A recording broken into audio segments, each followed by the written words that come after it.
Hi, I'm here with Danei Cesario, and we are going to talk about work from home fashion along with a lot of other things. Um, I immediately thought of her when I was thinking about doing this work from home fashion because she's always impeccably dressed, and I follow her on Instagram. And then we actually ran into each other at the AIA National Conference last year in Vegas when she asked me to Yes. take her photograph. And then I looked and I said, "Oh, I think I follow you on Instagram." Yeah, that was so funny. You were embarrassing I think you were with your kids and you were really showing them up at the bowling alley. I remember. And I'm like, I wouldn't be like her. Thanks. Oh my gosh. I think it was because they were just right. We don't bowl that much. Do people really bowl that much? I mean, probably, yeah. I mean, I grew up in I Pittsburgh. don't know. Like I'm probably the least sporty person you'll ever speak to. But just something about putting my hands in those holes really puts me off. I can't. You know what? My daughter is the same way. Like, She, what's inside of there? When do they clean the insides of the bowling balls? But anyway, and then the bowling shoes are really bad. They're it's always just an warm. environment of like unknown. It's just too many unknown factors. But I did Oh get my. to meet you there, so that was the best part. And like actually meeting folks that you follow and that you feel like you know through social media Mhm. is always the best bit. So I'm happy that we got to do that last year and hopefully next year because we're missing this year. Yes. Yeah. Yeah. It would have happened like last week. Yeah. Hmm. So Danny Cesario, AIA, RIBA, NCARB, NOMA is the 333rd Black female architect in American history. Hailing from Manchester, England, she is an internationally licensed architect, project manager, public speaker. She is currently part of Skidmore, Owings and Merrill, a small firm. Managing dynamic mixed-use development, healthcare, and wellness projects. With over a decade of experience, her leadership has been a significant factor in repeat partnerships. Beyond the office, Danny's passion for architecture and advocacy has led her to become a champion for design professionals and a sought-after speaker. Her experience working in diverse global environments has yielded speaking engagements at numerous national and international conferences and private sector events, including the United Nations, South by Southwest, Royal Institute of British Architects, AIA National Conference, the New York Building Congress. Danny serves as chair of AIA New York's Diversity and Inclusion Committee for over 5 years. Currently, she serves on the AIA New York State Board, representing nearly 10,000 members across 13 chapters. She is a contributor and an ambassador to organizations including the Beverly Willis Architecture Foundation, Parlor, Stephen Lawrence Charitable Trust, NYCOBA NOMA, Executive Board. Danny is dedicated to fostering mentorship, sponsorship, and leadership within the design community. She formed Wallen and Daub to expand on these principles. Thank you so much for agreeing to do this interview, Danny.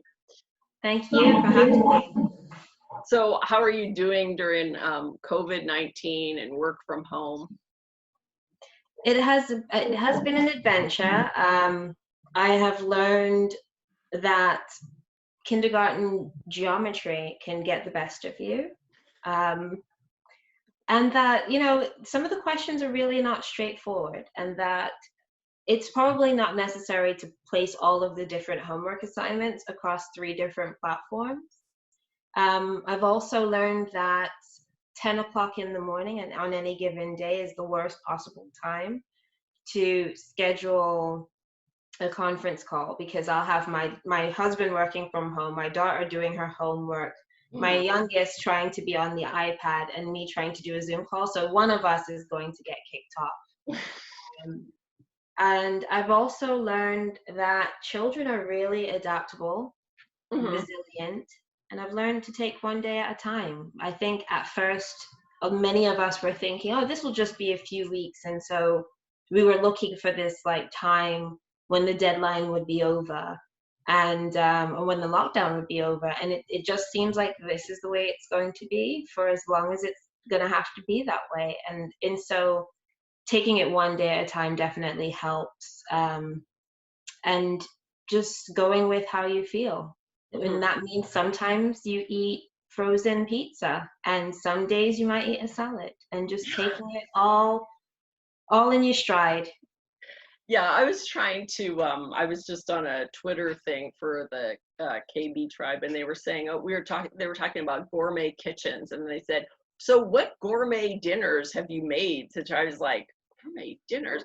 I said, well, I've been having my sons do, a lot of the cooking, and, they'll typically, it'll be one of these things where like one of them, like you'll get to the dinner table and there was just chicken breast, like just sitting on the plate.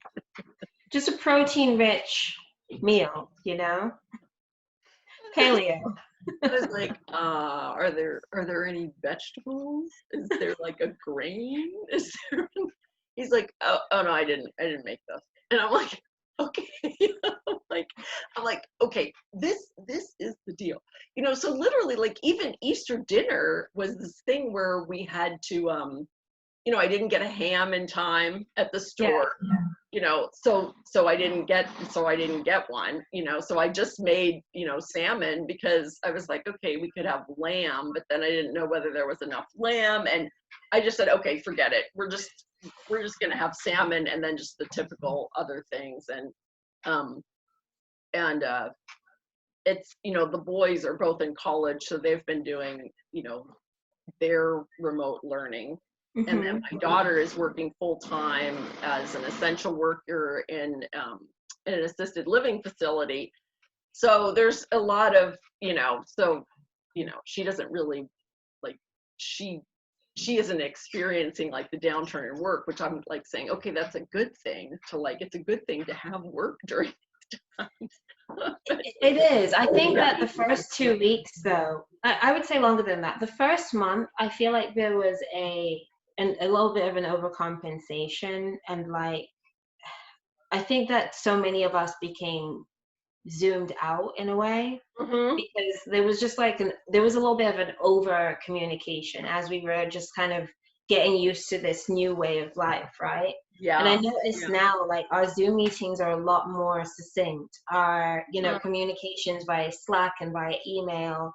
And I've told my teams, like, if you're going to Slack me, don't email me and don't call me as well. Because there's only so much information that any of us can take. Most of us are working off of one screen now. So like, we've been going back and forth between our proposals and our like accounting spreadsheets and things like that. It just takes a little bit longer. So I think we've all learned, like my colleagues and I have learned to be a lot more patient, figuring out how different members of the team communicate best and doing that. Like, some people are just better at phone calls and other people would rather look at an email. And most people don't want to do all three. Do you know what I mean? So understanding that has been helpful. Yeah, no, absolutely. And I think a lot of it, right? So I kind of got into like, okay, continuing ed. And I'm like, oh my gosh, how many continuing ed? I mean, I'm like signing up for continuing ed and I'm not even showing up because I can't even remember when it is, and I've got all of my other things that I've scheduled. It's like, okay, are we going to do job site meetings? Are people still going to be working on the job site? I have construction at my house, which I still had to get done at a certain time. And so pardon the background noise of this. I'll try to mute myself as often as I can. No, but I think it definitely shows, Michelle, that like, regardless of what external things we can't control, life is still going on and we still have to feed ourselves and we still have to do like the basic things that allow us to like live, and sometimes there's room for us to do the bits that allow us to thrive. But I think that we've all realized over, especially in the last few weeks, as we realize this is going to go on like that, you know, we just have to do the things that make us feel good and just kind of sustain life, and that's the best that we can do. Yeah, no, absolutely. And I mean, you know, it's funny because, you know, some people are saying, oh, well, you've always worked from home. And I'm like, yeah, I have. I said, but one, I know that it's not difficult. I mean, I know that it's not easy to have kids in the house when you're doing work.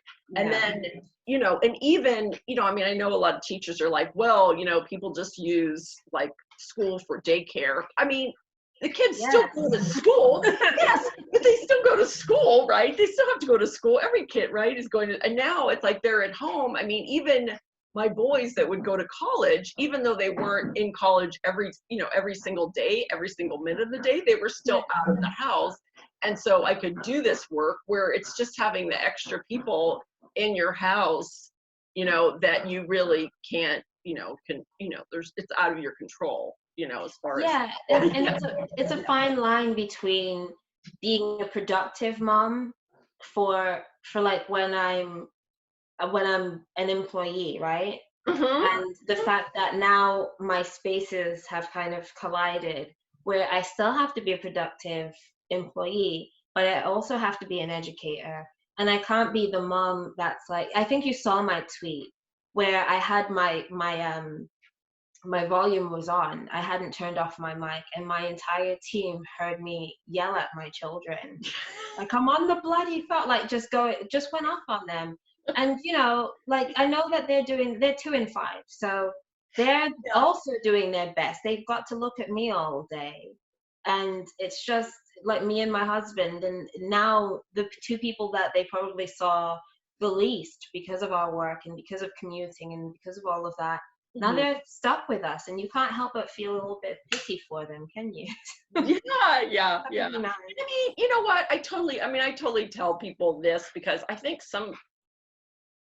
you know, it's okay to lose it every once in a while, you know? I mean, it's totally okay. I mean, I know that I'll be out somewhere and somebody will be talking about, you know, they'll be like trying to discipline their child in public, and I'm like, oh my gosh, I would have just totally said like, get over here right now, and like, you know, and I mean, I would, you know, they would have looked at me like I was crazy, but you know, I mean, my kids, you know, they're 19, 21, and 25, right? All 3 of them have, you know, they've graduated from college. One of them is actually, the 25-year-old is actually starting back for a master's, you know, in the fall, and then you know, the 2 boys are in college, and you know, it's like children, you know, thrive. I mean, a pediatrician told me years ago, you know, children thrive in spite of their parents, you know, and like we're good parents. It's not like we are these bad parents, you know. I mean, you know, it's like it'd be different if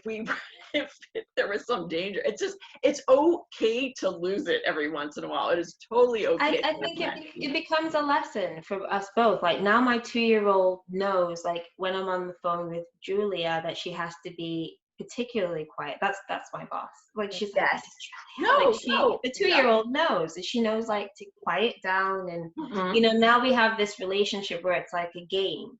You know, like it's like, okay, we're gonna blast music when I just have to get work done, but I'm not on the phone, and then it's quiet time, and like oscillating between those 2 and giving them things to look forward to. I think in a lot of ways it has been time well spent. I think that I've learned a lot about how we all are, and really just understanding how we can all be in this ecosystem of our homes when it has to wear so many different hats, you know? Yeah. No, absolutely. So what about your fashion, your fashion routine? Well, it's funny you should ask that. So I came downstairs this morning dressed, and both girls looked at me like, oh, where are you going? I said, I can't go anywhere. We're on lockdown. But it depends on the day. Like if I've got a client meeting, I will put some more effort in If I've got like our town halls or I have to present something to my team, I do make an effort.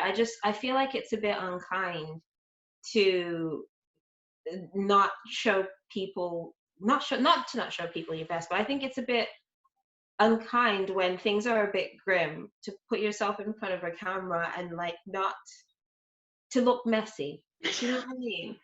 And so I've gotten into this habit of talking to my team. Like if I've got my video off, they probably know that that's one of the days where it's just not happening and I'm in my sweatpants. I had a call earlier today with my boss and she says, "You look really formal for this client meeting." And I said, I just didn't feel like this was a sweatpants audience kind of day, And she laughed, but that I think people know now, like Tuesdays, for instance, and it's not usually a day that I will get up and like do very much with myself. So I'll usually just have like my stoic photo up. But if I have to speak or I have to present, I will put in a bit more effort. I've gotten I've invested in some like comfortable loungewear that's okay. That is because I realize like it doesn't do anybody any good, least of all yourself, when you look bad and you just feel a bit grubby. So I bought like one of those like onesies that the kind that you would wear if you were on holiday someplace, lounging around in a hammock. A girl can dream. I've bought some of those, so they're comfortable, but they still look okay. I'm really into like oversized kind of like 80s fashions at the moment, and earrings and things like that. But I would say the biggest part of my fashion nowadays is just grooming, like making sure that you're like clean and put together. I think that that's the biggest compliment you can kind of give yourself at the moment, because we all feel a bit like shy and a bit down.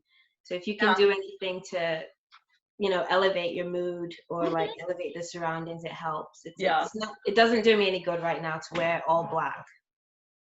I still do wear it because a lot of it, but I did it was funny because like the first couple weeks into it, like I typically don't do any online shopping. I have to like feel everything, and unless I really know the line or something, and I have to try things on, and then all of a sudden I was like, oh my gosh, I only have Target, which, Target has some like great things, so it's amazing. Yeah, it is. And I mean, especially now because you can get your food there and actually buy, right? You can buy underwear there and you can buy nice stuff. Yeah. So sort of, but I just figured like, so there was Modern Citizen. So I was like, wow. I said, and I looked and I saw a couple things on there. I said, you know what? I'm gonna buy those. And typically I do not do well with online just because things don't fit me. But both of the things that I bought, which was like one like black dress for that was kind of like sweater, like I'll post it in the blog. And then the other one was this one top that's actually like a lilac lavender color. So there was color. That color's been everywhere, I've noticed. I think the last live event I wore something lilac, and it's just a very complimentary color for every skin tone. I love it. Yeah. So I was like, oh, I'm gonna get this. And because I mean, it was really strange. I didn't know whether I was thinking like, wow, will I ever be able to get anything? Now I'm like kind of laughing, like thinking, oh my gosh, like, are we ever going to be able to like dress up? Now I'm, you're basically wearing them in the house because you bought them and you're like, why not? I'm going to wear something, nice in the house, for my anniversary, even though I wasn't with my husband, I was still wearing a dress for my But it does it makes a huge difference. I do love online shopping because I don't have the time, I guess, and the patience to walk around a shop and like, even if they do have dressing rooms, I just don't really feel like it's as much fun as deciding within your own bedroom whether or not you like something and seeing how it pairs with things that you've already got. There have been an undisclosed number of boxes that have arrived from ASOS and Zara. My husband is not going to say anything to me though, because we all need our vices. So, you know, I try them on and I can return them. I like those. If it doesn't fit, you know, or I don't like it, I can return them. But it's a nice way of just like knowing, having things to look forward to. I know. My daughter gets a box probably every single day. And I know that she's not spending a lot of money on it, but there are boxes that are coming every single day. There's a box that like ends up. And I know there's like nothing. There's never anything for me because I've never ordered anything, but but I am jealous of that box that's coming every day. It does help. It does help. And I still always wear lipstick. I always, that's something that always, and something that one of my friends, and I'm still friends with her, but you know, she didn't wear lipstick, but one time in school, she like actually made a comment about how, you know, it's like, I was like with the only person that we went to architecture school that wore lipstick. And I'm like, hey, I like to wear lipstick. There's nothing wrong with wearing lipstick. There's nothing wrong with it. I am one of those ladies that I like being painted. I'm sorry. I don't feel, I feel like I look like a very tired 12-year-old without, you know, combing my eyebrows or like putting on a bit of mascara. I think Yeah. I like, it's kind of like a preparation. It's part of my grooming. And, you know, when I'm in the house, it's a lot less so because the 2-year-old, my daughter likes to just like grab my face and kiss me. So it's not necessarily, we're not contouring or baking or any of that stuff, but, you know, just fixing your eyebrows and wearing a bit of mascara and a little bit of lip gloss, and maybe if you're feeling fancy, a bit of highlighter. It does make a difference. I think I wear mascara all the time. I wear mascara and lipstick, even if I mean, you know, maybe if I'm not going out a lot of places during the day, I'll give my skin a rest. But yeah, I mean, and now, you know, I was like telling people when we first went for Zoom calls, I'm like, you know, like where, like, oh, you know, I have all of these different Lancome eyeshadows because I got it, you know, in all of the different, you know, buy the makeup, get the sticks, all these different, and I said, you know what, I have all these eyeshadows, I'm just going to start wearing eyeshadow like every single day. I'll just wear a different color. No, I'm with you. My sister teases me mercilessly because eyeshadow is not like a thing. She actually just bought me a palette for Mother's Day, and I've like, she's my youngest sister, so she just constantly takes the piss out of me. So I've been like proving myself to her, and I've done like a bit of eyeshadow today and took a picture and showed her like, look, I have done more than one color. So there, you know. But it's a good time for exploration as well. Like, it's creative. It is. It's like painting, right? Blending colors. Exactly. It is. And I mean, if it doesn't look good, the only people that can judge you are the people that you live with. And then they know that you have to feed them later. So they'll be mindful of that. They'll watch what they say. Oh my gosh. So what are your first recollections of experiencing architecture? I think it was in all the different places that I lived in. I moved quite a lot as basically until I was 18. And so the closest bit of architecture for me were all the different houses that I lived in. Mm-hmm. And I think early on I realized that what the memories of a different house, what a house meant to me would be different from what my sister remembered, what my brother remembered, and what any other person who lived in that house would remember or recall. Mm-hmm. And I think the pivotal piece of architecture for me is a church called, I think it's a Gothic church or Gothic revival church called Church Friars. It had a massive steeple, and that was the building that I saw that really triggered my interest in wanting to become an architect. Yeah. So of course they put the dryer on in the so the dryer's now that the construction has stopped, the dryer was running, so now it's stopped. Yeah. And so were you in Manchester the whole time then? Oh, no. Oh, okay. I moved from Manchester to London. We lived in London, I think, for most of my primary school years, and then New York in between. So the first time I moved to New York, I was about 6. Okay. And then we would move like back and forth. I would say like sometimes it was every year or every other year. But I have GCSEs and a high school diploma and did SATs and the whole lot. So by the time I was 18, I was exhausted and just told my mom that I'm going to go to university here. And so I had applied to all universities here, much to her chagrin, because she wanted me to go in England. And then I found out that I had a scholarship to City College here in New York. And that was sort of my bargaining chip to come back. I'm like, it's a great school, architecture program. I'm not on the wait list, and it's basically free. And she was like, well, okay, you can go, but I'm coming with you. So so my whole family like came with me and moved here. And eventually my thought was I would go to university and then maybe like travel or something like that. And then life happened and I ended up staying here. So now this is the longest time I think I've lived consistently in one place in my whole life.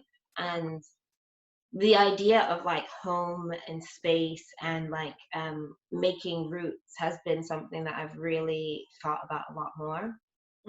Particularly in the past 6 years. Like there came a point where I got a bit like, the hell am I still doing here? You know what I mean? Especially I think moving on. I hear you. Yeah. But I realized that home is really what you make it, and you can always go on holiday. But I like the idea of making roots, and I like the idea of having a home base, and I like the idea of, I've lived in the same house now we said we would move in for like a year or something, and just then leave. And I think it's going to be 8 years this year. And it is the longest time I've ever lived in one place in my entire life. And so I think it means something different to my husband, who his mom still lives in the place he was born in. And, they still have Christmases there. So it's interesting seeing how people relate to space and how their experiences in life cause him to relate to a space.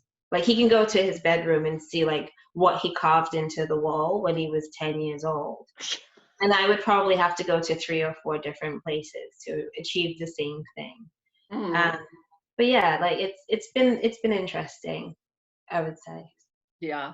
This was supposed to be the 5-year house, and we've been here for 20 years, and that was longer. That's longer than I've ever been. And I mean, I think probably,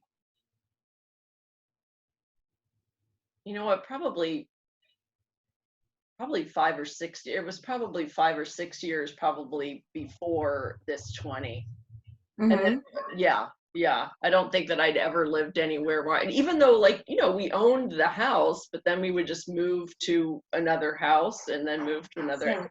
Yeah. So even, and then I moved right to college, and then. So like things like painting, were things like painting walls like difficult for you because of that, or was it like not a thing?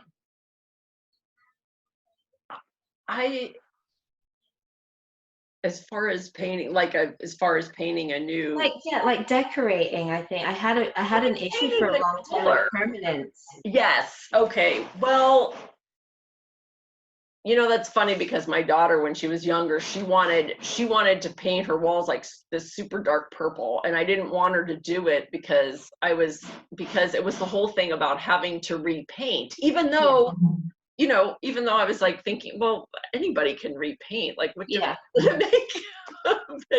But I told her, oh no, I don't want you to like, I don't want you to paint it like really dark like that. So it's the same color. It's the same color that it's been since she was a little girl. It's like this. It's funny how that happened. Pink. Yeah.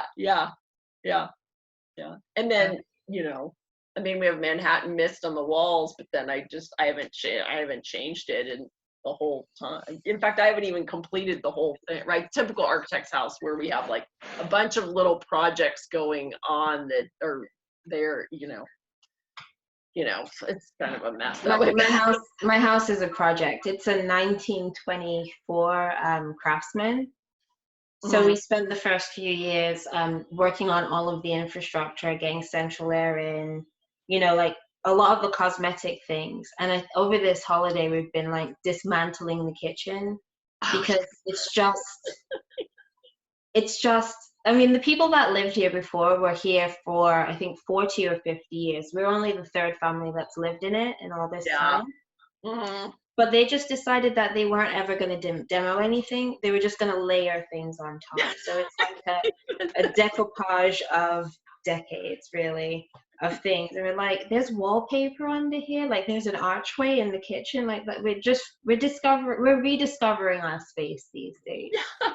This house was built in 53, and then the original owner in 56, they decided to add on a small master bath and then like a walk-through closet. And then now that we're adding on in the back, we see that they never bothered to take the stucco or anything off the back of the house. They just totally built it they just built it right on top of the stucco. So then, but the thing is that it's a little bit off, right? It's a little bit crooked. And the contractor was like, yeah, it's a little bit crooked. And then we realized why it was a little crooked, because they had just, and then they just, made an opening in the wall. No building department, no, like, it's not right. For it.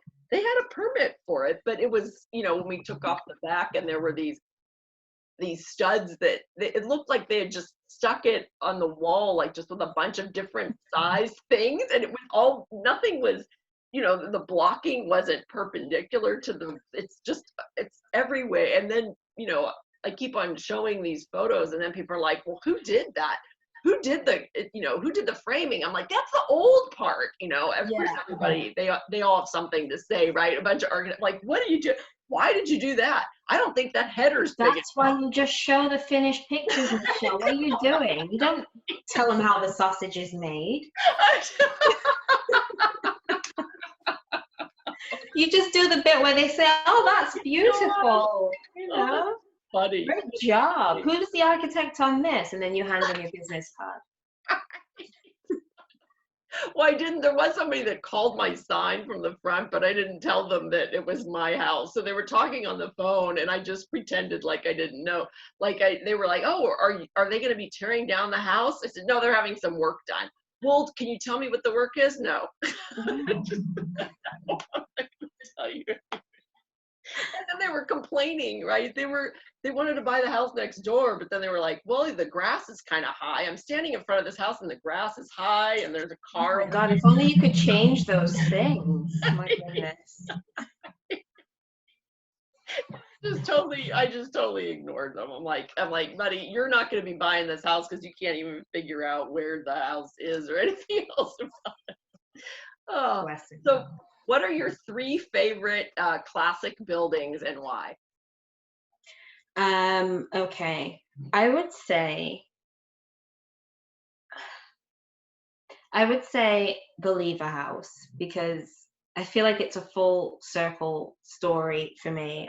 It's an SOM building. It's one that I studied in architecture school and even sketched in architecture school. And I remember when the first time I came to New York City, and my dad at the time was working for Kodak, and I was kind of like, I would just follow my dad everywhere, like work, wherever. And this was back when like take your kids to work day was more of a thing. And I would go around with my dad to all of the different offices that like he worked in, and he would point out, this is the Empire State Building. And I remember walking with him, being like really tiny and seeing the Lever House and like really being astonished by how massive it was in comparison to the buildings where I came from. Like I can't say that that's the case today because they've got skyscrapers in Manchester and London of like, massive proportions. But at the time, it just made me feel like, wow, there's more to architecture than the churches that I've seen around. And you know, like you can basically build anything. And just seeing the level of what seems like simplicity in the architecture of Leave a House, but is actually quite intricate when you get into it, is great. And then all of these, let's just say 20 years later, working at the firm that created Leave a House, it's really full circle for me, and working on buildings that are taller and even more massive in scale. Like it's a real dream come true what buildings like that symbolize. And I would also say La Sagrada Familia. I've seen lots of beautiful architecture. I make it a point to, I don't really care how the rest of my family feels about it, but wherever we're going to look at the architecture. On any holiday, there has to be like a walking tour of the architecture. And we went on our honeymoon, and I remember standing in the middle of La Sagrada Familia, and like I cried, because I thought it was just so beautiful how this was created. And I went up the steps and almost fell down them, because those steps are just in the Tourette's, are very, very narrow and slippery, but just experiencing the space and going up to it and being able to touch it. I think that every architecture student should make an effort, if they can, to go and actually see the buildings that they're studying in architecture history. Because when you look, absolutely. And I am a big fan of like older architecture, because when we were in Rome, we went to the Parthenon. That is right? The Parthenon. Pantheon. Yeah. No, don't tell me. Edit that out. Everybody does. When I went there and just seeing the level of intricacy that was put into buildings when there were less tools, there was less knowledge, there were, you know, all they had is like ideas and manpower. And then seeing like some of the shoddy construction that you know happens now, I'm just like, we have all of the books, we have all of the knowledge. Why are we making these? Why are we doing this? You know, like those are the pieces of architecture. And even my house, I would say my house now is one of my favorite pieces of architecture, because even after living here 8 years, seeing the intent that the previous owners had, and like knowing the intent of what we have, and you know, growing as a family in this space is it's kind of like it's a beautiful exploration, I think, for a girl that may have moved more than an army brat has. And just seeing, you know, seeing how it was when we brought our first daughter home, and how our family is evolving. And now when we have holiday parties or family parties that, you know, we're running out of space, it feels like we're kind of running out of space. And it's nice, you know, like it's an interesting exploration, I think, for me anyway.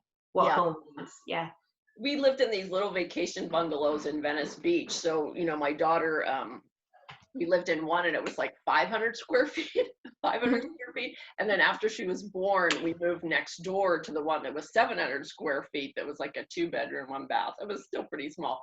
But then when we, you know, we were there for 10 years, and, you know, like I think 3 years and then 7 years maybe, or I think it was around that, or 4 and 6 or something. And then we moved down here, and we stayed in an apartment until we bought this house. But we refinished the wood floors, and when we moved my daughter in, she didn't like the house at all. So it's like we had all, you know, we had bought a house, right? It was this tremendous stress for my husband and I to even commit to this house. And then the first night, my daughter is crying, you know, I don't like this house. I want to go back to Venice. I don't like, and then, and because we had refinished the hardwood floors, and we had left it like 2 weeks, you know, to try to air it out. But I mean, you know, that stuff is pretty smelly. So she was like, it's smelly in here, and I don't want to be here. And finally I was able to, well, remember, you're supposed to get a dog. You're supposed to get a dog when we move to the house. So that's the whole reason why we're in this house, is so that you can get a dog. you know, Yeah. on your 6th birthday, not like when we moved in. I was like, no, you're not getting one right now. So then I got pregnant right after we moved in the house with a 3rd kid. So did you replace the dog with a new sibling? So then her birthday was coming up, and so I was 8 months, I was like 7 months pregnant, and her birthday comes up, and then she's like, so I'm gonna get a dog, and I was like, I don't want to get a dog right now. So we went to go get one from the from the animal shelter, and they said, yeah, you have to bring they looked at me, and then they said, you have to bring your daughter in here, so everybody has to like know. So here's and they said, you have a 30-day return period on the dog. I didn't know they did that. Yeah, so we got the dog, made sure that everything was fine with the dog, brought the dog home. We had her with us until my daughter was in college when the dog finally passed away. So it was fine, but yeah, she didn't like, the whole thing about the houses, and it's really it's interesting because I've done like probably like 25 interviews, and nobody had ever mentioned these skyscrapers until I started doing these ones for after COVID-19, during COVID-19, and then all of a sudden the past probably 4, well, not the one from Mark Dixon, but all of the Americans, have like basically given these skyscrapers, and you gave a skyscraper too, as far as the Lever House, which it's kind of interesting that everything was like smaller, and then all of a sudden we're thinking about like these larger, kind of bigger than life, and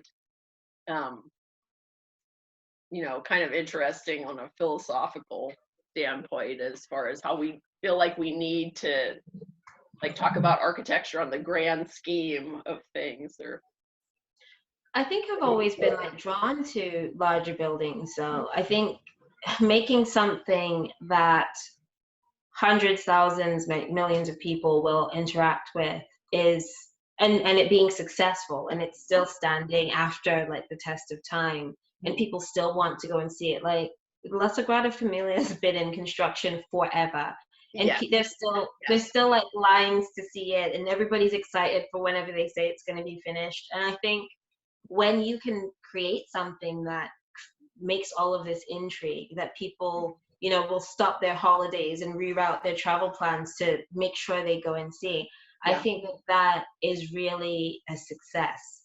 I feel like smaller architecture is great. It's more personal. It's basically built for 5 people to enjoy at any given time. But something that's massive and beautiful, I think, is interesting, because sometimes the beauty doesn't necessarily translate when the scale becomes massive. Yes. And I think that we've had lots of advancements in architecture to not make even massive pieces of architecture feel isolating. So yeah. I saw Sagrada Familia when I went to Barcelona in 1987, and you couldn't go inside at that time. You could only look at the exterior. So I didn't get a chance to go up in any of the spires because you couldn't go into the building because they were still working on everything inside. So you couldn't go in. You could only look at the outside. Yeah. Well, I mean, I am open. If you ever want to just take this podcast on location, I am more than happy to. Michelle and Danny coming at you live from the spires, in 2025. I think we should take this show on the road. I think definitely, if you can get somebody to do it. I will get donors, and then we'll go across the street and eat paella. It's the only way.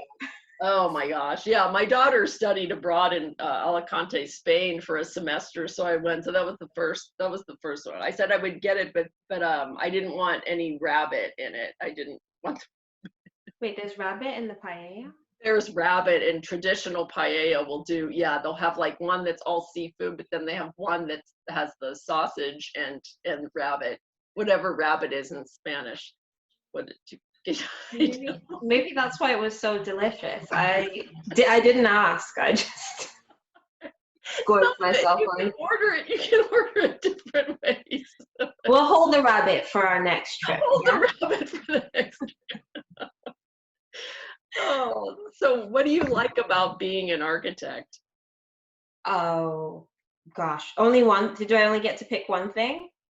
No, you can I anything. Yeah. I like the many facets of it. I work more on the finance aspect and Okay. the I'm a project manager at SOM, so Mhm. I work a lot more in terms of laying the groundwork for our future designs and making sure that we are compensated fairly throughout.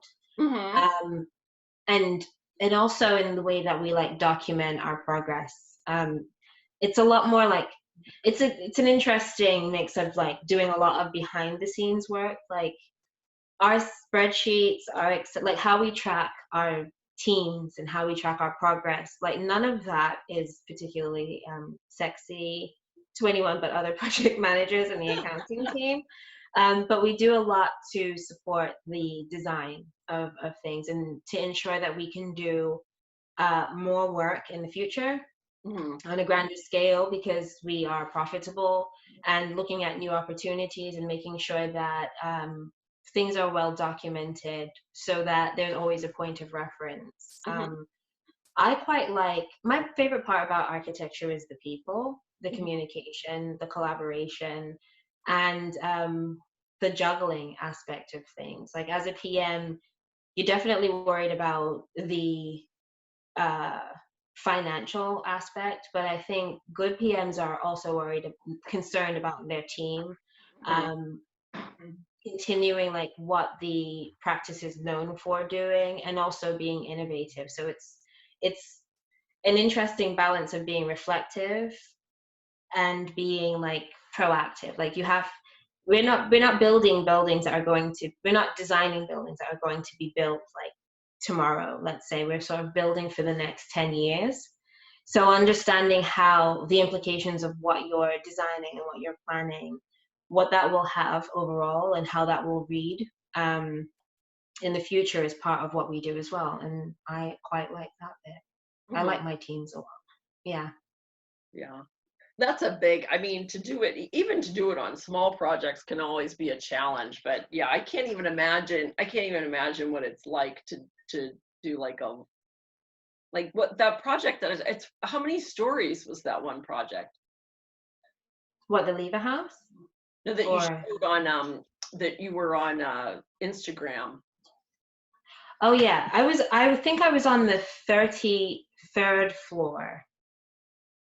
And I'm not, and you know what, I'm not going to just throw a number out there, but I will say that there were lots of buttons on the elevator when we went up. It's very tall. It's I'm gonna very get back to tall. you. It's very tall. It's a very statuesque building. No, I do like it's just I like the scale that I'm able to work in now. The call that I had before this was talking about that project. It's Manhattan West, in Manhattan, obviously. But I think building the core and shell and then designing the tenant aspects of it and all of the amenities and being able to track the base of the project. We're Mhm. in CA now, so Mhm. being able to track the base of the project, which was our original contract, and then all of the additional things that have come up as the project evolves and develops and Mhm. is made for now, because we have drawings that went back about a decade, but this is to what I was saying before. Wow. Um, Yeah. so this has been in the works for ages, but somewhat evolving and adapting the plans that we had for the future tenants that are interested in the spaces now. Mhm. That's sort of like what we're juggling. And the transfer of information as like teams also grow or evolve or change over all of that time. Mhm. Um, it's just like for the 6-year-old, English girl in me is still like, oh wow, this is really cool. There's still that sense of wonder in being able to go into a building that I'm working on and look around and know that, you know, I may not have designed the space, but I definitely was rooting for the design team as we wrote the proposal of what we're going to do. And when we pushed back about like this scope creep that, you know, sometimes happens. Yes. You know, Yeah. that's I can't the even fun of it. imagine what the scope creep would be on a HIRA. I mean, Again, as like far it as goes, like what it translates into financial terms, I mean, yeah. and you have to pick your battles, because you never want to be that like architect that's walking around with a post-it of like, that's extra and that's extra, and like you never want to be like that guy who's like, you know, thank you for our 20-odd year relationship, but we're going to charge you $100 for this. You know, it just, when you're talking in the scale of millions of dollars and, you know, lots of people putting forth their best work, you definitely want to, you don't want to pick, you want to pick your battles, and you also want to do what's right. Yeah. So I think having that communication with your team, who are the people who are attending, you know, all of the meetings, and they may not be able to get back to you because they have been literally on site, like the construction is still going on that project. And it's deemed essential construction. So like some of my teammates have been out on site and understanding how to kind of get the information that you need as a PM from them in a consistent, you know, flow, like having that trust of them to know that they're also watching out for our best interest, and, you know, also for the best interests of the client, and letting them know like what's coming down the line. I think those are among my favorite parts of what I do. Yeah. Yeah, it's funny because some people have, you know, some of my clients, you know, it's like if I'll be meeting with them or something, and then they want to talk about something, and then, you know, sometimes people are like, "Are you going to charge me for the time that we're talking about this?" And I said, "What? Like that we're talking about like your kids or like something?" I'm like, "No, I don't. I mean, I'm not going to charge. I mean, it's part of the process. I mean, it's part of." You know, getting to know you, right? Because I'm doing residential construction, so it's getting to know the person. But, you know, again, it's like you're not gonna, if you have a conversation with, you know, that's just part of the relationship, the client architect relationship. You know, it's like we're not charging everybody for all that time. Well, I think you're making a really good point. Like, it's what I think we do is really all about relationships, you know, like, the design is its own thing, and it's I guess it's the epitome of all the conversations that we have and all the work that we do. Like, it is the deliverable, like, here's your building. But our relationships are really what allow us to do more of our best work, and, you know, really allow us to see an outcome, you know, of what we've been doing. So I would say that's really the premium. Like, when you can have a difficult conversation with a client and they can just ask you frankly, like, really, like, they can say, really, Danny, like, we've been working together for 5 years, like, what the hell is this, you know, what is this request, really? Like, you know, when you can have a frank conversation like that, when you can really work through some issues or miscommunications, I think that that's the real value of what we do on the day-to-day. When you can have a team member who says to you, listen, I know, like, the last 17, you know, institutional projects I did, they were great, but I'm really interested in working abroad, and, you know, can you help make that happen if you hear anything? And seeing that person like thrive in that new opportunity, like, that's the real value. And watching somebody who's like super nervous in their first year become this person who's like running the show and doing running the interview for us, and the client's like really into it and asking questions, like seeing the evolution of your people, that's the best bit. Yeah. So what do you think about the future of architecture? What would you like to say about the future of architecture? I think that I'm hoping that we will, like our other creative friends, I'm hoping that we will become much more open to collaborating and cross-pollinating. I think architecture may be like the last sort of stanchion of, you know, artistic purity or what have you. Like, our friends in music they get it. our culinary design folks, they get it. Artistic folks have gotten it from a long time ago. But I think architects are just kind of like slow to this idea of being part of some of the larger conversations around art and around culture and around creativity. I'm seeing it change. Like in what would have been South by Southwest this year, I saw a lot more architects present. Last year, I was there and like talking about the intersection between like architecture and art and creativity and staying inspired and teaching and, you know, how people sort of come to be in architecture. But I'm hoping to see more of that and more is this a word? Demystification?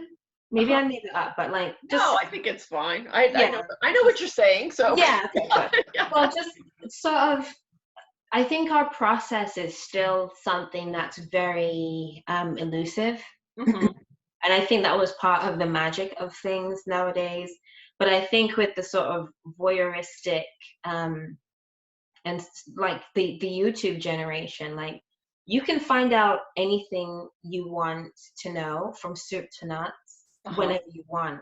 And I think that this sort of like cloak and dagger of a client wants a building and then it's like, voila, here's your building. Like nobody's as interested in that anymore. And I've heard from communications friends, like they're wanting to see more of the process because that's what people get invested in. And that's what I think also welcomes more people and new talent into the profession. So that's my last bit. I'm hoping to see new faces and not even new faces, but like I want to see the rise of the emerging professional. You know, I don't want anyone to feel like they have to wait until they're 15 years into a firm to really like rise and represent our profession. I think I want to see more of the people who are on their way up doing it. And I think that will register a lot more to the students that are in school and to like people like myself and my peers. And even it's interesting now to see the people who are more mature and they've done their tenure in architecture, then they're 20 years plus, and they're being inspired by what these kids in school are doing. I shouldn't say kids, but what these people in school are doing. Yeah, I know. But you get to be a certain age and then they're kids for some, right? It's like I say kids because my kids are that age. So it's like, well, you know what, being 25, I just, I feel like I'm just years old. I'm a kid myself. No, but yeah, I think it's really nice seeing the partners and stuff like that in firms and, people who have spent their whole careers at one place being interested. I've seen a lot more, and you've probably seen it too, a lot more of our like female or women architects that we know who have been in a place for 10 plus years, like they're moving to different firms and they're trying new things and they're working in different capacities. And I feel like from what I've heard in conversations with some of them, it's seeing the upward mobility of like some younger folks and how they're like moving around and what they're doing and what they're involved in. And I think architecture has evolved from this thing where, the goal was to be a studio director and like that was it, to being something a lot more. Yeah. Like more like less traditional kind of roles in architecture, and then like for less traditional, I'm not going to say that architecture isn't pretty much a white man's profession. I mean that it's still there. I mean it's I would like to see it more, just even more with like women, like more like, okay, I am a mother, it's like, it's more, it seems, in the past, like we've kind of, you've been a mom, but you weren't allowed to bring any of that motherhood into your professional life, right? So, I mean, that's kind of, where we're now. I mean, I think that, this whole thing where people are working from home and it's like, okay, that's okay. And, you know, and it's difficult, but we can still do it. And, you know, also just that, you know, that there's more equal Yeah, situations as far as like who's taking care of the kids. definitely. Yeah, yeah, Like the paternity yeah, leave thing definitely changed things. And I think just again, understanding the process. I think it used to be that you show up at work and you are just, you know, Danny or Michelle, the employee, and the depth of excuse me, who you were kind of ended at what your capabilities were at work. hmm But now that I'm seeing like I volunteer a lot, like I do a lot outside of work, and I also have a family, and like yeah, sometimes those yeah, different yeah, spheres overlap, particularly now. hmm And yeah, I think yeah. the blurred boundaries of like work versus home and so on, yeah, that definitely, like, you know, I've gotten to know my coworkers' children in these past few weeks, and I actually don't think that before anybody knew, unless they knew me from beforehand, that I had children like at my workplace. And just that taking off the veil, and you Yeah, know, realizing that yes, you are part of the ecosystem of work, but you also exist in other spheres as well, and like what you're bringing to that community, I think it's become a lot more welcome than it was in previous years. And yeah, also seeing our yeah, male counterparts parenting as well and going through some of the similar issues that used to be like just a woman's issue. I think exactly. also, I Yeah, think also like when you, and I had this conversation recently, it's becoming a lot less of a white male profession mhm, from what I can see along amongst my peers. Like the yeah. people who are practicing architecture in firms are from like, even if they may register as white, they're from different parts of the world. Oh You yeah, know, like yeah, they speak yeah. different languages. It's not it's not so much that, but my question, and I guess what my hope is through Wallen and Dobb, is to encourage more people to stay within the profession, because they're hmm definitely in the schools, but like from from here in the schools to like, you know, 10 years in the profession over here, there's this just like terrible thing that happens. Yeah. And it's a lot of different things, and you know, it's making people feel welcome in a traditional hmm firm setting. It's, you know, supporting what they need. It's Yes. not having people have to fight for every single thing that they need for their professional development, Mm, while still bringing their best thing to their jobs. Like I've found that the less I have to argue about just basic professional development things, the more I'm able to like focus and bring my best to my job. hmm You know, and that's one great thing about SOM. Like it's, if you need support, if you're interested in something, there is the bandwidth and the resources and the support there to really look into that. Yeah. Yeah. And I think definitely, I mean, because we're in New York and California, right? So those are, you know, I forget sometimes when I go when I go to other parts, it's like, wow. I mean, Yeah. you know, I just I um mean, you were at convention last year. Let's just, yeah, yeah. exactly. Right. Right, It's exactly. I mean, almost eerie. it is. It's funny. And then it's funny because I was in the building department with a client, and then she's like, why? I feel like people are looking at us. And I'm like, well, yeah, they probably are. And then she's like, well, it's weird. And I'm like, well, we're women in the building department. I mean, you know, so it's like and she's like, well, yeah, but it's weird. I'm like, well, and she's been in the architecture profession, like working in marketing for other Mhm. architecture offices for years. So I was like thinking, to me, I was like thinking, well, you're in an architecture office, like there were women in the architecture office, but like really, like when you take our stuff out of there and then put us on the construction site or put us in other areas, you know, then all of a sudden you're like, oh, wow, you know, right? Like when I'm doing my own work, I don't think of, you know, I don't think that it's a big deal, right?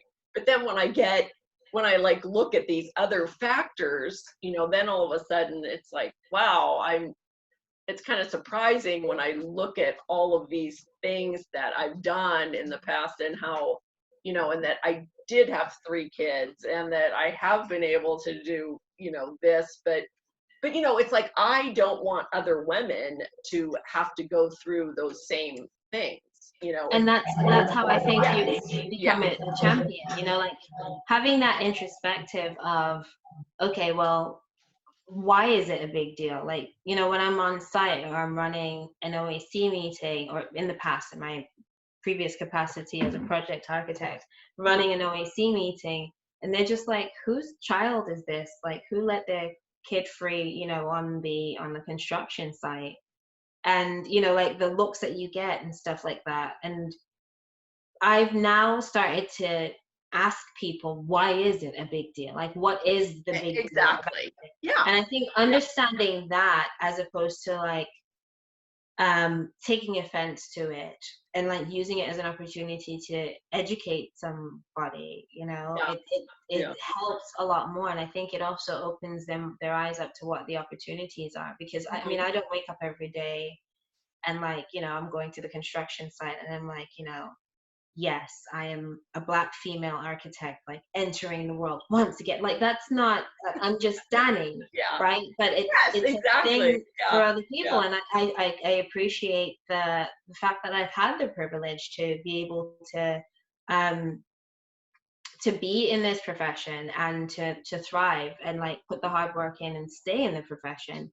And I think it's sort of our duty to be champions for women who want to do that. And now I'm finding I hear a lot of questions about like, how do you manage motherhood and your career at the same time? Like, we're in that, I guess, that childbearing age, according to the graphs that they tell us about why women drop off or what have you. Yes. Yeah. So we're in the childbearing age now. Yeah. Childbearing.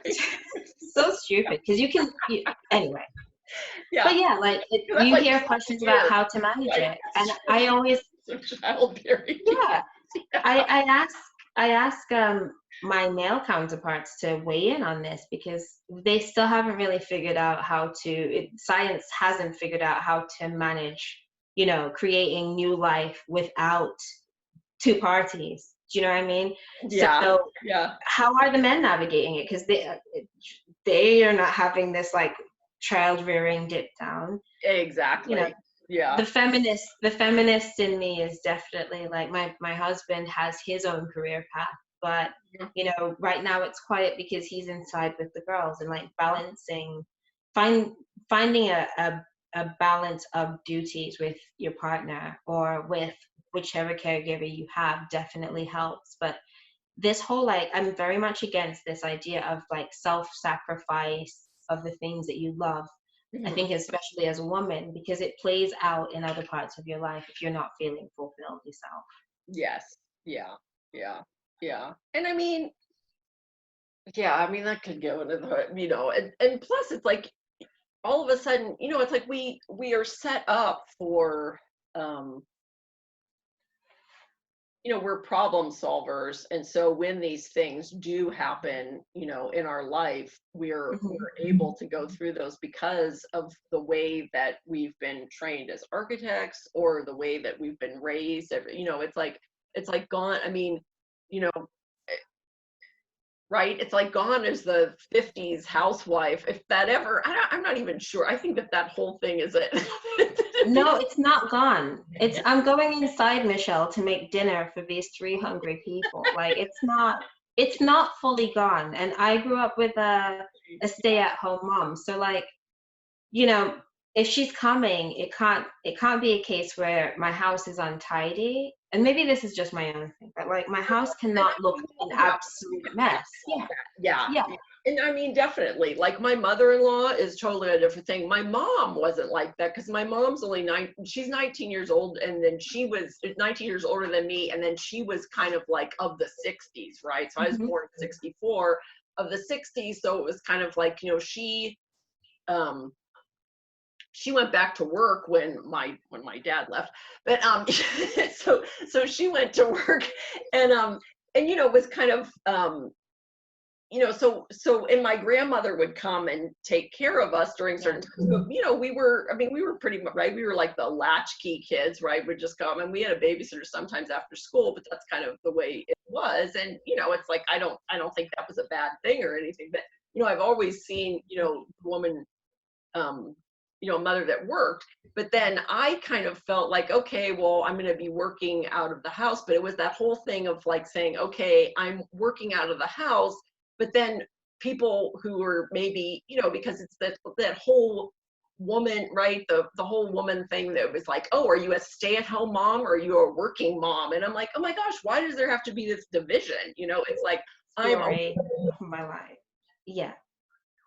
I think that that's really going to help to like, okay, like if we're all working from home, but it was this thing, like, I didn't want to tell people that were stay-at-home moms or whatever that I was, but then I didn't want to, but then you don't want to compromise what you're doing at home as far as your career. It's like, just because I'm working from home doesn't mean that I also have this career that I'm working on. So, and now I think that we're coming more where we're able to do everything, and we're more, and people are, and women, they have to work together more. I mean, there's always kind of been, I hear from people that are older than me, or even the same age. They'll say like, well, I had to do this, so they, so these women should have to do that. I'm like, why? Why? I mean, that is an abomination to like, it's like, oh, like somebody hit me on the ass, so they should get their ass hit too, to do stuff. I mean, it's like. But when I see things like that, and those are the same like feminists that are like, we need to get, equal pay. Like, I have found that there are some problematic folks that will like, they'll march in the women's march and they'll like do the whole bit, and they've done up a sign. They even use glitter and all kinds of multimedia. But then when it comes the time to actually champion for another woman in a room, it's very far and few between where you actually see that. And in the cases where I have seen that, like in my current position where I have seen a woman at a more experienced level than I, like, champion for not only another woman, but really for what was right. Those are the things that instill like loyalty, and those are the things that push us forward. And like, if somebody messes up because they don't know any better, like having the wherewithal to not flipping like nail them to the poster board at work and like publicly shame them, but to take them aside and say, hey, here's where you could have done it better, and turning it into a teaching experience that gains not only trust but education, I think, as well. I do also feel like I live in the suburbs in New Jersey, and when I first moved here, it was very different for me, because you weren't asked what you did, you were asked what your husband does, because that was the way. And I really had an issue with it, because it's like, do you not have an identity? Are you not allowed to have an identity should you choose to have a family or commit to one person, or things like that. And I just feel like that notion is very problematic, and I feel like everybody should try and live their best potential and understand that, yes, there are going to be certain sacrifices. Like, up until now, I hadn't spent, days, weeks, months on end with my children, and appreciating that and understanding that. And that has been great. But the reality is, in normal life, that's not what happens, But understanding that doesn't make you less of a mother because you choose to work, and not choosing to work doesn't make you less of a person. Exactly. Yeah. But I think, again, identity plays a massive role in terms of how you want to comport yourself to the wider world that you live in, and the messaging that you want to give to your family and your children. Like, you actually, as a woman, I feel, have to kind of stake your claim in a different way, because I feel like, depending on the way that you and your partner are raised, like my husband and I are both from moms who were stay-at-home moms for the most part, and were with us like day in, day out. And, you know, there's certain things that, like, who's going to do the dishes? Who's going to, like, dust the cabinets? Who's going to, you know, and you have to just kind of assert yourself in those spaces as well, and just let them know, like, hey, you too have hands to wash dishes. Exactly. Yeah. Yeah. Oh yeah, no, I know, because I was like raised a different way than my husband. My husband was raised, his mother did everything for him. And then for us to come together, and then I would say, oh, do you think you could do this? And then, you know, he was like looking at me like, why are you at, like, How why? dare you? I know, like, what? And I was looking at him like, why would you expect me to do all of this stuff? Mhm. Yeah. But, you know, I mean, the thing is that you start taking on more and more and more, and then all of a sudden you have too much, and then you're not able to do the work that you want to do and be the person that you are, because you've taken on all of this other stuff that people thought you should do. And then, you know, you end up, it's kind of funny, you know, it's like, you know, my husband and I are both architects, but the thing is that, so how many people knew that he was an architect? Everybody knew that he was an architect. Did he get a pin, like, as well? Advisor, architect. But how many people knew that I was an architect? No, I mean, and just make great Jello molds, you know. and then I would say, like, oh, I'm an architect, you know, well, I'm an architect. And then they would say, oh, well, we knew Steve was an architect, but we didn't know that you were an architect. And I'm like, yeah, I mean, you know, right? I've been an architect, like, there was just a year difference in when we got licensed, you know, and like, there was only a year difference in when we graduated, you know, but it's like, yeah, it was like they just, you know, they assume, okay, he's the architect, and then you're, you know, and then they were, and literally, like, some people, and these are like people that we went to church with, right? So it's like, you know, and they were, and I said, well, and they're like, well, we didn't know what you did. I mean, we did, you know, we didn't know what you did.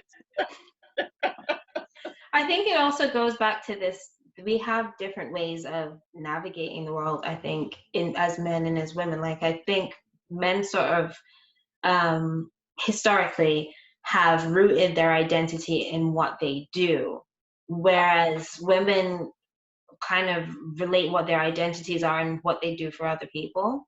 Mm-hmm. So being a mother, being a daughter, being a sister, being a friend, you know, like all of that stuff. And all of these different identities are kind of like, there's a strata to them, Mm-hmm. you know. But I feel like men in a professional setting, right? It's just this is Steve, and he is the professional architect.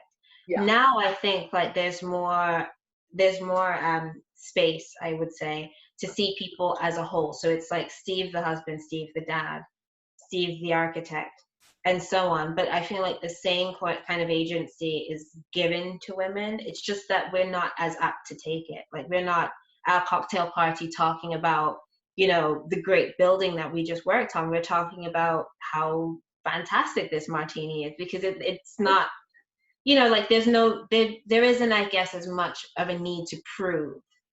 Yes. Based on what we do. Yeah. And I think that when we look at the work, when we look at the work environment, that we have to see that just because a woman is not saying, I'm there for the job, I can do this, that they can still do the job and offer it to them. Yeah. You know, where a lot of times, you know, I mean, you know, when this thing happened with my husband, you know, it's like some people were like, oh, well, we won't give her any work because she's like doing this, you know, and like, oh, well, are you sure that you want to refer work to her? Because instead of asking me, instead of saying like, oh, do you need work? So, you know, my thing was like, you know, they said, well, we thought that you were too stressed out. And I said, well, how stressful do you think it is to like not know if I'm going to get work or not? I mean, that to me is more stressful than like everything else that's just going to add to the stress of it. So, you know, so a lot of times like, oh, well, we didn't want to offer that because we didn't know if she was going to come back to work, or if we weren't going to offer her that position, or we weren't going to offer, you know, or we thought that she wasn't going to come. I mean, give them the option of being able to come back to work. Don't start making all of these decisions about what on their behalf. Yeah. But that's how things used to be, you know, like you went from your parents' house to your husband's house, and then you were just sort of like, that was it for you. Do you know what I mean? But I think exercising our voices, in addition to having people not just assume on our behalves, is the start of like real conversations. Yeah. And I mean, you know, I mean, it is moving forward, but then the other thing, you know, it's my grandmother. She didn't get married until she was 26. So she was born in 1905. She didn't get married until she was 26 years old. She was from a family where, you know, her parents were from Slovakia, and they moved her, and her father worked in a bank. And the women, you know, it's like her older sister was going to like medical school. I mean, things that were like very kind of progressive. And so she was working, and, you know, it's like she got married, and then when she went back to her job, her boss said like, oh yeah, I'm gonna, you know, it's like, you don't need to come back to work here. And she was like, what? And he said, well, you know, now you've gotten married and it's your job to like stay at home. And I mean, you know, by this time it was like in the 20s. So I'm like saying like, oh my gosh, that was the 20s, like 1925, right? 1930. And here we are 2020, right? 90 years later. And like how, like we need to start shifting faster. Like we need to start. Well, that's the point that I'm saying. Like all of these, there are things that are done, I've said this before, like there are things that are done for optics, and there are things that are actually done that have much more like weight to them and actual progress baked into them. So again, like those folks the Women March folks, who, yeah, I do believe that there are people who are there for the right reasons and hopefully for the right outcomes, but actual change within firms happens on a day-to-day basis. It's not one massive event that happens once a year. It's the decisions that you make on a day-to-day basis. And, you know, are you going to promote that young lady that you know is more than capable? Or are you going to promote that person of color, not because of the optics of how it looks to have somebody brown on your like roster of folks, but because they have the ability, and because they've had actual proof of what their abilities are. And if you see opportunities for them to rise, are you going to try and help them into what they really need? Like, you know, just even having a conversation like, I see that you're going above and beyond on this portion. I would like to see you elevate to this portion. Here's what I think as your supervisor you could work on. And if you have any questions, I can help you with this. Like things like that. That's where the progress happens. It doesn't need to take a decade. It doesn't need to take a century. And I think that that's a lot of my like frustration with a lot of these like diversity and inclusion conversations, because it sometimes remains a conversation because people feel like it's the right thing to do, but there are actual actionable steps that everybody can take on a day-to-day that make things move along a lot better. And you have to have the people who want it, and you have to have the people who are advocating for it, and it can't just be a line item on like some brochure. It has to be an actual thing. So it's walking the walk is a lot of what change is rooted in my opinion. Okay, well, is there anything else that you wanted to talk about? I don't know. Did I cover all your questions? We went way off of fashion. No.